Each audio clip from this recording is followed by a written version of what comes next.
우리 행성에 흉터가 있다는 걸 아시나요? 그중 하나는 북아메리카에 있습니다. 이 흉터는 지구 역사에 대해 많은 흥미로운 사실을 알려줄 수 있죠. 하지만 가장 흥미로운 점은 이것이 대륙의 모습을 바꾸고 세상을 갈라놓을 수도 있었다는 겁니다. 그런데 어떤 이유에서인지 이 흉터는 아직 그러지 않았습니다. 그리고 이게 가장 흥미로운 부분도 아닙니다. 이 흉터의 가장 놀라운 점은 거대한 청정 에너지원을 품고 있을 수 있다는 겁니다.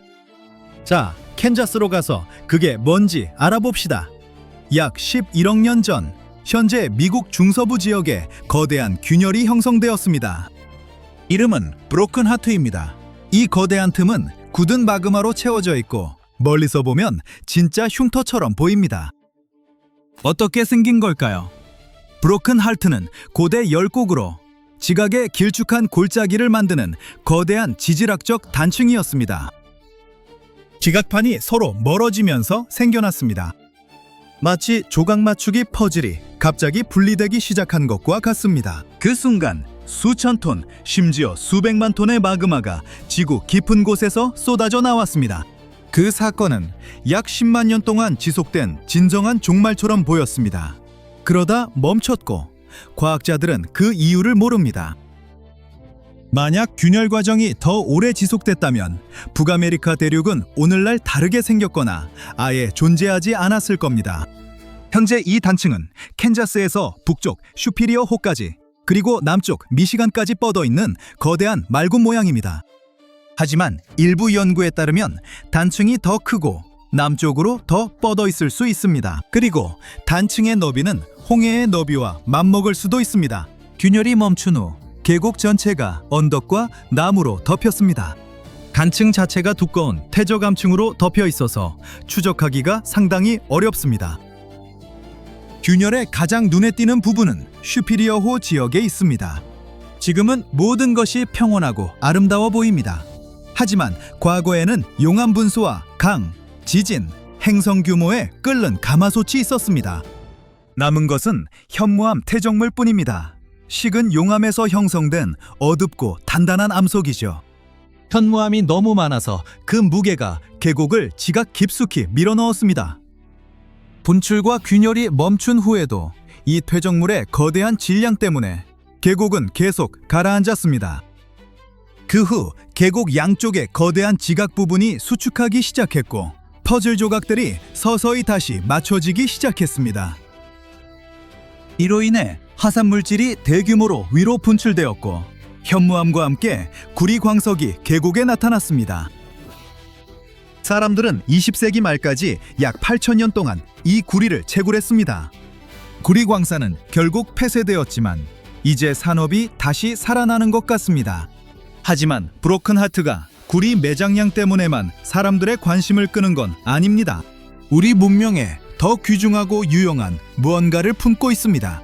과학자들은 이 계곡에 거대한 수소 매장량이 숨겨져 있다고 믿습니다.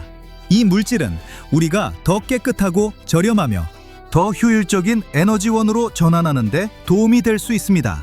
수소 연료가 널리 보급되면 모두가 비용이 많이 드는 시끄럽고 오염을 일으키는 석유 생산을 버리고 수소로 전환할 겁니다. 자, 수소라는 단어가 꽤 익숙하실 거라고 장담합니다. 세기의 발견처럼 들리지 않고 사람들은 오랫동안 이것을 사용해왔습니다.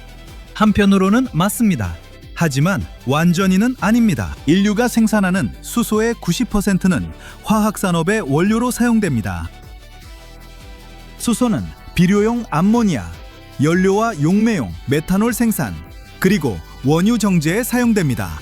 유리, 시멘트, 철강 및 거터 메디컬 제품 제조 업체들은 더 효율적인 생산을 위해 공장에서 수소 사용을 고려하고 있습니다. 수소는 화석 연료, 즉 석유와 그것으로 만든 휘발유의 대안이 될 수 있습니다.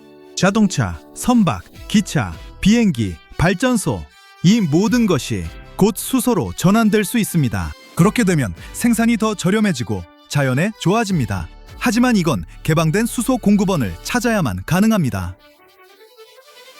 우리가 사용하는 수소의 약 95%는 화석연료에서 생산됩니다. 우리는 석탄을 가스화하고 탄화수소를 산화시키고 메탄에서 수소를 추출합니다. 이 모든 생산 방법에는 에너지가 필요합니다. 하지만 최악인 것은 대기 중으로 이산화탄소가 대량 배출된다는 겁니다. 하지만 처리가 필요 없는 순수 수소 공급원을 찾으면 어떨까요? 그러면 생산에 필요한 에너지를 절약하고 지구를 더 깨끗하게 만들 수 있습니다. 그런 공급원은 어디서 찾을 수 있을까요? 과학자들은 전 세계에 많이 있다고 하며 가장 큰 것 중 하나가 미국 중서부 열곡에 있습니다. 그럼 가서 채굴하면 되지 않나요? 글쎄요, 그렇게 간단하지 않습니다. 순수 수소를 추출하려면 세 가지 조건이 필요합니다. 첫 번째는 수소 공급원 자체입니다. 꽤 논리적이죠. 두 번째는 저류함입니다. 수소가 저장되는 자연적인 용기입니다. 세 번째는 천연 봉인층으로 가스가 빠져나가는 것을 막아줍니다. 다시 말해, 이 봉인층은 병뚜껑처럼 작용합니다. 물질이 빠져나가지 못하게 합니다. 결국 수소가 방출되는 곳, 축적되는 곳, 저장되는 곳을 찾아야 합니다. 이 조건들이 충족되면 천연자원 채굴 회사들이 작업을 시작할 수 있습니다. 그런데 수소는 어떻게 생성될까요? 화학의 기초를 살펴봅시다. 수소와 산소 화합물이 물을 형성합니다. 즉, 물을 수소와 산소로 분리해야 합니다. 이 과정은 자연에서 자주 일어납니다. 전 세계에 이런 일이 일어나는 곳이 많습니다. 과학자들은 최소 미국 30개 주에 수소 저장소가 있다고 확신하며 이를 탐지하면 더 안전하고 효율적인 연료로의 에너지 전환을 앞당길 수 있습니다. 수천 대의 자동차가 휘발유를 사용하며 돌아다닙니다. 여러분 중 많은 분들이 배기가스 냄새를 아실 겁니다. 숨쉬기 힘든 그 짙고 오염된 공기 말입니다. 전기차는요, 상황을 개선하고 있겠죠? 여기에도 문제가 있습니다. 이 차량들의 배터리 생산이 자연을 해칩니다. 배터리를 만드는 데 사용되는 재료는 리튬, 코발트, 니켈입니다. 이것들의 추출은 공기뿐만 아니라 물에도 독성 물질을 대량 방출합니다. 이 배터리를 운송하는 것도 큰 탄소 발자국을 남깁니다. 전기차 한 대를 생산하면 약 4톤의 이산화탄소가 배출됩니다. 이를 상쇄하려면 소유자가 최소 8년은 운전해야 합니다. 일반 자동차가 배출하는 양을 상쇄하는 데 그만큼 걸립니다. 신뢰성과 편의성은요? 여행 중 배터리가 방전되고 근처에 충전소가 없으면 어떻게 하시겠습니까?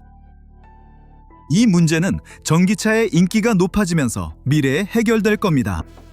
자, 과학자들은 지난 10억 년 동안 지각이 충분한 양의 물을 수소와 산소로 분리했다고 믿습니다. 우리 행성은 이 가스를 땅속에 보관하며 우리가 사용하기를 기다리고 있습니다.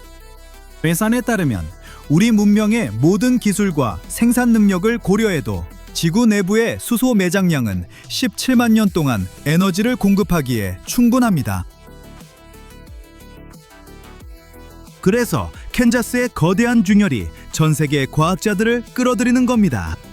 막대한 양의 현무암과 다른 암석이 물과 반응하여 수소를 방출할 수 있으며 현재 과학자들은 이 물질이 축적되고 저장되는 장소를 찾고 있습니다.